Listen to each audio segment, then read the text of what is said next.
So now we're going to touch on brain development, and this is mostly with respect to adolescent groups. Now, for brain development, generally caffeine consumption appears to alter brain chemistry and can maybe even lead to impairment in developmental processes. So before we move forward, I'm just going to define a few of these terms off to the side. So, neuronal cells here propagate electrical signals in the brain, and glial cells over here play a role in brain signal moderation. And so those cells work together to coordinate brain function.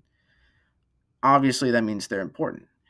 And so when some professionals note that both of these cells in the immature brain are at an immense state of vulnerability from energy drink consumption, there's a lot of concern in that because this means that caffeine may potentially be leading to the death of important neural cells. So, along with this, we also have purinergic signaling. This type of signaling is responsible for coordinating cell behaviors, and these include reproduction, differentiation, migration, and apoptosis, which is cell death. And so, in the context of childhood development, tampering with these processes might lead to issues with brain development, as well as positive cognitive impairment, or possible cognitive impairment, or in particularly extreme cases, neurological or psychiatric complications. Also, and what I'm about to say will make sense in a moment, the American College of Obstetricians and Gynecologists recommends that pregnant women consume no more than 200 milligrams of caffeine per day. Well, why?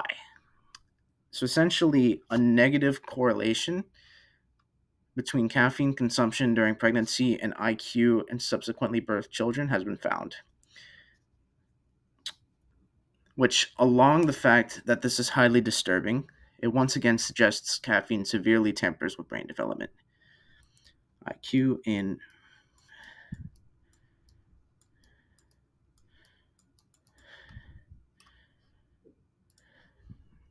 actually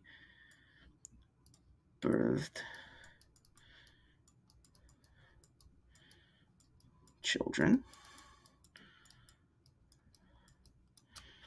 and death potentially for 1 and 2, as well as an impairment to 3.